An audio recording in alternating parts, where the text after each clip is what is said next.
As we all know, housing affordability has been one of the great topics of the day. Everyone wants to own a home, but it's just out of grasp for most people. And with the tariffs coming down and with the cost of living continuously rising day after day, the fact is most people won't be able to afford homes or even be able to get into a mortgage at this point. One of the things that happen in a downturning economy is that households need to start triaging what bills they can actually afford. And in many cases, what people don't realize is that when they're going to get a new mortgage, when they're going to get a new loan, in the inspection of the credit report that's necessary in order to be approved for a loan, delinquencies and late payments are usually one of the deciding factors whether you're going to be approved or not. So what does that mean, and why is that important? We have to look at it from the perspective of a family. What happens when the bills are due and you don't have enough money to pay all the bills, especially after going to the grocery store and dealing with price hikes that have now reduced your residual income by 10 to 15%. The reality is that at this point now, there's a lot of families out there that are having to choose whether they want to be able to afford food at the grocery store, put that food on credit, either on a credit card or on a food payment system that a lot of grocery stores and delivery companies are now setting up, or maybe forego paying one of their utility bills or even their rent or mortgage. And to be fair, a lot of people who don't have any kind of training or real extensive knowledge of financing or what you need to attain financing, to those same people, it may seem reasonable that you can forego a few mortgage payments or maybe hold off on your utility bill. There's always this thing, there's always a common mistake that people make. They say, oh, I'll pay this bill this month, and next month I'll get the other bill, and we can catch up. The thing is, these can stay on your credit reports, and they can haunt you for months or even years, depending on the lender. And even more so in the economy, how it is right now, the rates of people who are trying to go into debt consolidation, who are trying to get refinances so they can consolidate on some of those higher interest loans, don't realize that one or two late payments can actually stop them from actually being approved for those refinance loans. So even if you are a homeowner and just because life has gotten expensive and you've gotten yourself into debt, your head feels like it's underwater, your family's beginning to struggle, and you hear that debt consolidation or maybe even a cash out refinance on your home, if you do have a home, maybe an option to help to create a little breathing space so you can get back on your feet. That may not even be an option for many Americans now, because like I said, it only takes one or two late payments to prevent you from being approved. So long-term effects of this on the economy and on the consumer are compounding, because if you're already underwater, if you're already dealing with a lot of high interest payments that you can't get away from, and the cost of living continues to go up, it means that your spending necessarily is going to have to go up. And in a time where income is stagnant, there is no way to actually keep up with the cost of living. There's no actual way to keep up with the increases in household expenditures. And for some people, it may be easy to say, well, you just have to be smart and make the right choices. But the fact is, the system isn't necessarily built for that. The American economic and finance system is not one that's built on mercy. It's one that's built on profit. If you get yourself into a hole, it is pretty much impossible to get yourself out of unless you become incredibly lucky, or you can lean on unused labor in the house, i.e. a spouse who's a stay-at-home mom. Even if your kids are old enough that they can work, that they may be able to help provide a little bit of extra income for the household. But in general, none of these things are good. They're not good for the consumer, and they're not good for the economy. So when the consumer suffers, when the consumer isn't able to pay their debts, when the consumer isn't able to pay their bills, this also hurts the financial world. It hurts the economy, because those same people are now unable to access any kind of financing, but those loans also provide profits for financial companies. And is it going to get better? No, of course it's not. We haven't even seen the real extent of the tariffs yet. And even at the highest levels of government, they're saying that the American people should prepare to suffer for a bit for benefits in the long term. But putting the American people, putting the consumer base into a mindset of scarcity is going to further decrease spending in the economy as people have to draw their cards closer to their chest. So again, when you hurt the consumer, you hurt the economy. Even if the effects aren't felt until later, it still happens. And when the economy is hurt, the consumer gets hurt. It's a cycle, really. This is not trickle-down economics, this is trickle-down pain, and it's something that our country is going to be going through for quite some time now.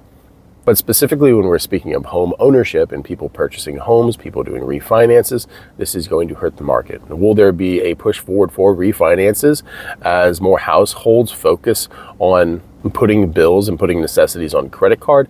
Yes, refinance market will do quite well. On the purchase side, not so much.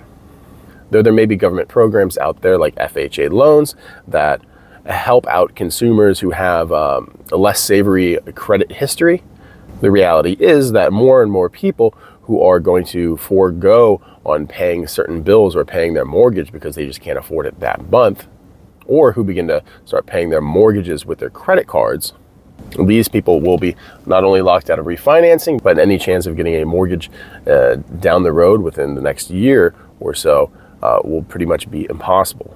So even if something happened in the economy and the housing market crashed and home prices went down, the reality is that since there's so many people who can't afford to pay their bills right now, and they're starting to get marks on their credit reports now for delinquencies and late payments, those same people who would usually be able to afford homes after a price drop will no longer be able to access mortgages.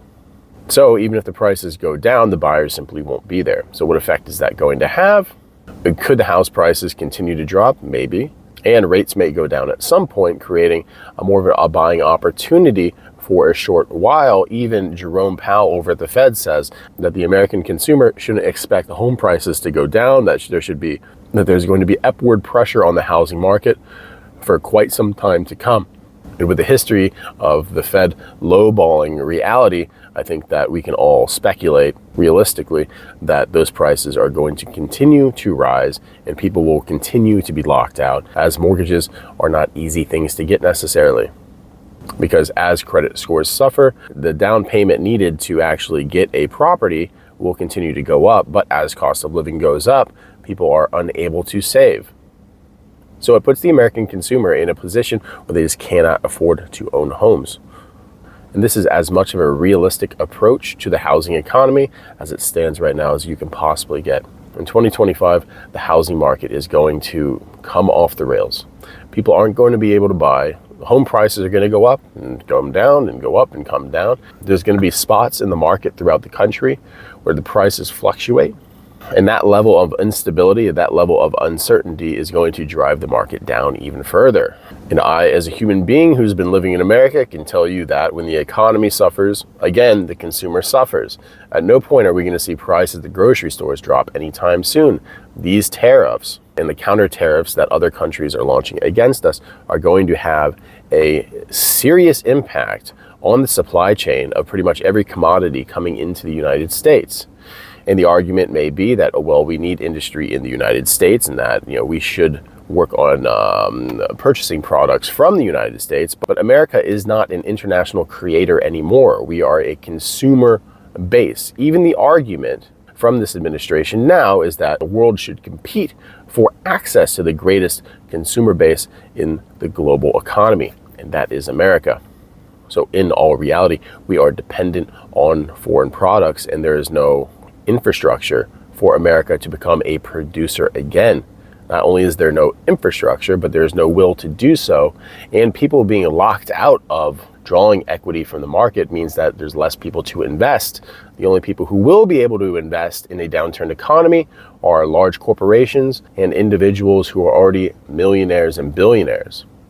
So in reality, the consequences of these tariffs and the impact of counter tariffs that are launched by other countries that we rely on importing from is just going to drive the unaffordability crisis into the stratosphere. And as always, it is the common person, it is those in the working class that will suffer the most. And as we know, even those in the middle class are leveraging credit and debt to maintain their lifestyles. But as the cost of living goes up, they too will fall into the same scenario as many people in the working class are. So the question is, how long can people wait? How long can people suffer before people just say, I give up and start defaulting on everything? Because in the end, that's really the answer. At some point, people are going to just have to choose groceries, choose feeding their kids, and choose life over choosing living for bills and living to pay bills. So no, the housing market isn't going to turn around, and most people are locked out. And this is the reality of the situation that we are in and that we are moving into for the foreseeable future. And that may sound sad, that may sound like doom and gloom, but this is simply reality, my friends.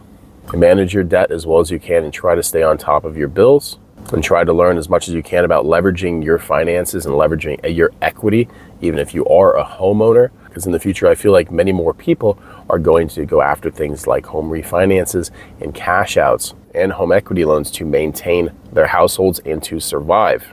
And my advice to you out there is to make sure that you pay your mortgage. Pay your car bills, pay those things. If you think that you're going to have to use any kind of home financing in the future, you have to do these things, or else when it comes time and you're in need of that kind of financing, you'll be denied. And that's not something you want to deal with, because if you're reaching out for some kind of home financing, there's a good chance you're in the position that you need it. So make sure that you're not locked out of it. But anyway, my friends, that's all we have for today. Life in America is becoming expensive.